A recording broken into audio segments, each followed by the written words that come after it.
सुस्वागतम मेरे प्यारे दर्शकों, आप सभी का मेरे चैनल इंद्राणी मोक्ष द्वार पर हार्दिक स्वागत है।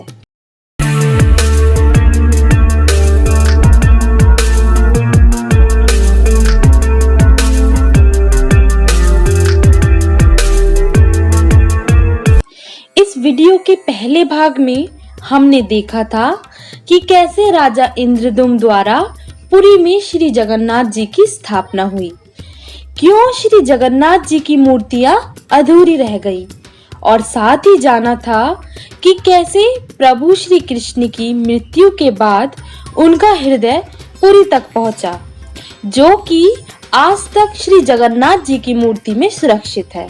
तो अगर आपने वो वीडियो अभी तक नहीं देखी है तो ऊपर आई बटन को प्रेस करके वीडियो अवश्य देखें। पुरी का जगन्नाथ मंदिर अपने आप में बहुत खास है। जितना इस मंदिर के बारे में जाना जाता है, मंदिर उतना ही अलौकिक और रहस्यमय लगता है। कहते हैं कि जहाँ श्री कृष्ण हैं, वहीं चमत्कार है, और इस मंदिर में तो भगवान स्वयं विराजमान हैं। इसीलिए यहाँ चमत्कारों का होना आम सी बात है। तो आइए जानते हैं मंदिर के कुछ चमत्कारों के विषय में। ध्वज का उल्टा लहराना। इस पूरे संसार के लगभग सभी मंदिरों के शिखर पर ध्वज लहराने की परंपरा बहुत पुरानी है, और सभी ध्वज हवा की बहाव की ओर लहराते हैं। लेकिन इस मंदिर के ऊपर लगा ध्वज विज्ञान के सभी नियमों को चुनौती देते हुए हवा की विपरीत दिशा में लहराता है। इसके पीछे का कारण आज तक कोई नहीं जान पाया। सुदर्शन चक्र का रहस्य। मंदिर के शिखर पर अष्ट धातु से बना एक विशाल सुदर्शन चक्र दिखता है, लेकिन आश्चर्य की बात है कि इस सुदर्शन चक्र को आप नगर के किसी भी कोण से देखें, इसका मुख हमेशा आप ही की ओर दिखाई देगा। मंदिर के ऊपर पक्षी का ना उड़ना। लगभग सभी मंदिर परिसर में तथा मंदिर के ऊपर पक्षियों का विशाल झुंड दिखता है, लेकिन पुरी के जगन्नाथ मंदिर के ऊपर से सिर्फ पक्षियां ही नहीं, बल्कि विमान, जेट, रॉकेट कुछ भी पार नहीं होता। ये प्रभु का चमत्कार नहीं तो और क्या है। मंदिर की परछाई ना दिखना। हर एक पार्थिव वस्तु, चाहे वो मनुष्य हो या पशु पक्षी, बड़ी इमारत हो या छोटी, एक छोटी कंकड़ से लेकर विशाल स्मारक तक, दिन के समय इन सभी की परछाई बनती है। पर इस विशाल मंदिर की परछाई कभी धरती पर देखने को नहीं मिलती। ऐसा होने का कारण आज तक कोई भी वैज्ञानिक नहीं बता पाए हैं। समुद्र से उठती लहरों की आवाज। समुद्र के तट पर बसी पूरी नगरी, और इसी समुद्र से कुछ ही दूरी पर बसा है श्री जगन्नाथ जी का ये भव्य मंदिर। मंदिर के प्रवेश द्वार तक समुद्र की लहरों की आवाज साफ सुनाई देती है, किंतु आश्चर्य की बात यह है कि मंदिर के भीतर एक कदम रखते ही लहरों की आवाजें आना बंद हो जाती हैं। विश्व की सबसे बड़ी रसोई। पुरी के जगन्नाथ मंदिर के परिसर में स्थित पाकशाला विश्व का सबसे बड़ा पाकशाला है। इसकी विशालता की कल्पना आप इस बात से लगा सकते हैं कि यहाँ पर रोजाना 500 रसोइयाँ और साथ ही 300 सहकारी एक साथ काम करते हैं। रसोई में करीब 1 साल के राशन का भंडार हमेशा मौजूद रहता है। इसे श्री जगन्नाथ जी का चमत्कार ही कह सकते हैं कि प्रभु का भोग आज तक कभी कम नहीं पड़ा है। चाहे भक्तों की संख्या हजारों में हो या लाखों में, प्रभु का भोग सभी को बराबर मिलता है। भोग पकने की अद्भुत विधि। प्रभु श्री जगन्नाथ के लिए बनाए जाने वाला भोग 7 मिट्टी की हांडी को एक के ऊपर एक रखकर पकाया जाता है। लेकिन आश्चर्य की बात यह है कि सबसे ऊपर रखी हांडी का पकवान सबसे पहले बनकर तैयार होता है और इसी प्रकार एक के बाद एक ऊपर की ओर से भोग पकता रहता है और सबसे अंत में नीचे की आखिरी हांडी का भोग पकता है।